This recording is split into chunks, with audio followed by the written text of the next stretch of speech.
Hello, homesteaders, gardeners, and cooks. My name is Jennifer. Welcome to Miles Away Farm. Thanks for joining me in my kitchen. Today we are making Kheema Pulao, which is basically a lamb pilaf or a lamb curry. And this is a Indian dish. The translation for keema is minced. And so this is basically a minced meat pilaf, although in my case, I'm actually making it with chunks of lamb rather than ground lamb. It can be made with any kind of ground meat, from chicken to beef to lamb, whatever you like. And it comes together really quick because we're going to make it in the Instant Pot. Come join me. We raised sheep for about 10 years, and this is the last of our sheep from the freezer. We no longer have them. This is a lamb shoulder, and I actually cut this up for this recipe when I did the recipe for the Irish stew that I posted quite a ways back, because I was breaking down some meat, and so I figured I might as well do a bunch of it at once. And so I set aside a pound of this lamb for this recipe later. This meat comes from American black belly sheep, and one of the many benefits of that particular sheep is that the meat does not get muttony as the animal gets older. So it is really sweet and lovely even if the animal's over a year old. I'm cutting up yet another sprouting red onion. 'Tis the season for sprouting red onions. I've cut up and frozen quite a few that were in this state before they get too far gone. And I like to cut out that center section that's starting to sprout. I think it has a slightly off flavor. And then the outer layers on this are not quite as pristine as they would have been a couple of months ago, but they still taste great. This recipe calls for a medium onion, which is about a cup, and these onions are huge, so I only needed half of one.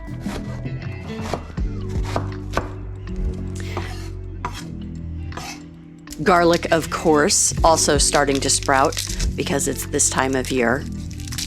I needed about a teaspoon. I just kind of eyeballed this and threw in some small cloves.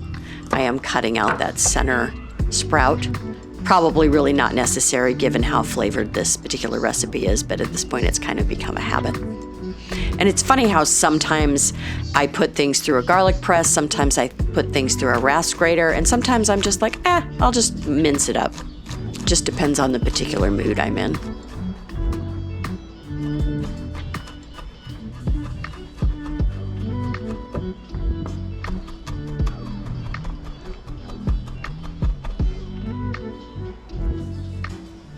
And this is my bay leaf tree that lives upstairs in my commercial kitchen during the winter time because it's not frost tolerant.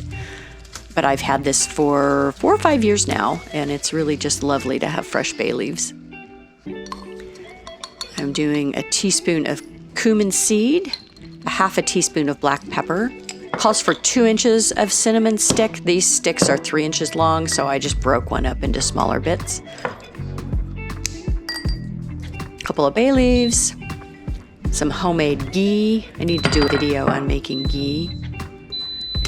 A couple tablespoons of that in the Instant Pot, and the Instant Pot is on the saute mode.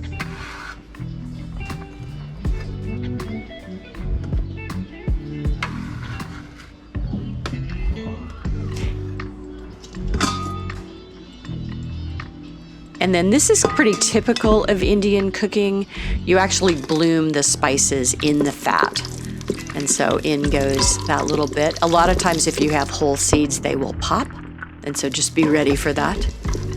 And you only saute them for 30 seconds or so, just enough to bloom them in that oil before you add everything else. And our onions are gonna saute here for 5 minutes or so until they start getting some color,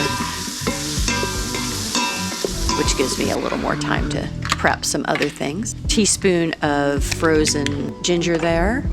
And I'm using a pint of home canned tomatoes. The original recipe only calls for 1 whole tomato, but I never have that this time of year. And so I just use a pint because I don't want a half a pint left over. These are my Kashmiri chilies that I grew last summer. And they're not particularly hot. They have a nice fruity flavor and a mild heat to them. I love this spice grinder.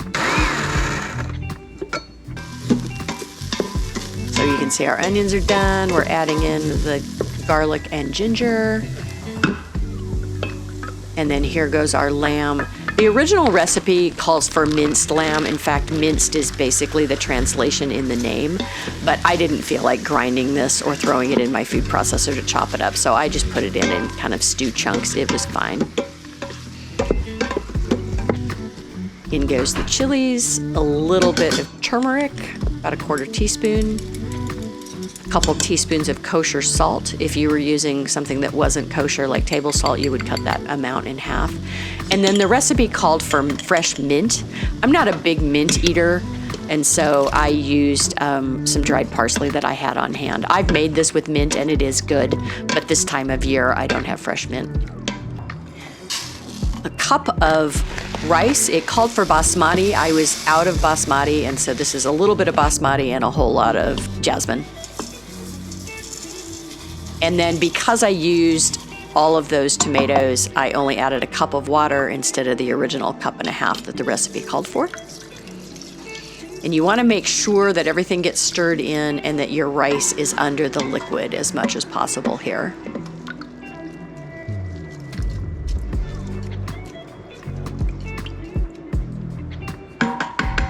And then on goes the lid. And I cooked this for 10 minutes because my meat was pretty chunky. If it had been minced or ground, I would have just done 5. And then while that's cooking, we're gonna chop up a little bit of fresh cilantro.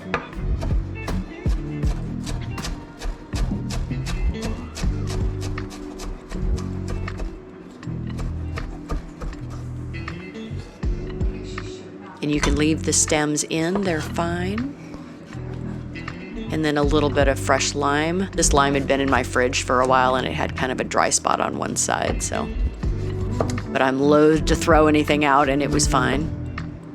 I like to let my meat natural pressure release, and so you could let this sit for 5 or 10 minutes and then release it manually, but I just like to let it cool off on its own. Let that extra moisture drip in there. Hey, did you realize there was a holder for your lid on the top of your Instant Pot?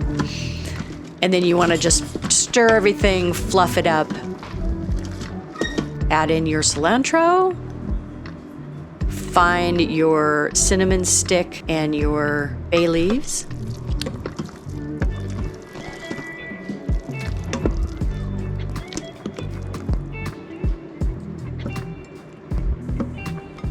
And that's it, you're ready to go. It's not a looker. I mean, this is definitely not the most appetizing looking meal on the planet, but it is so good. It's just satisfying. There's just enough rice. It's not too much. The lamb was spectacular, but you could easily make this with ground beef or ground chicken or ground turkey.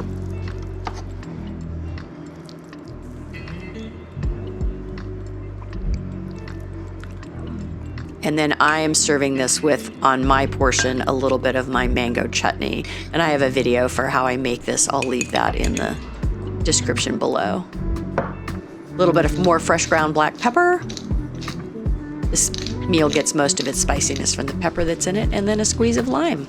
And that's all there is to it. This is a really great, quick weeknight meal. It takes more time to chop the vegetables than it does to actually do the cooking. And the leftovers are fantastic for lunch or dinner the next day as well. Absolutely delicious. Give it a try. If you like this kind of content, give me a thumbs up, leave me a comment, and subscribe. I have new content coming out every week. Thanks for watching, everybody.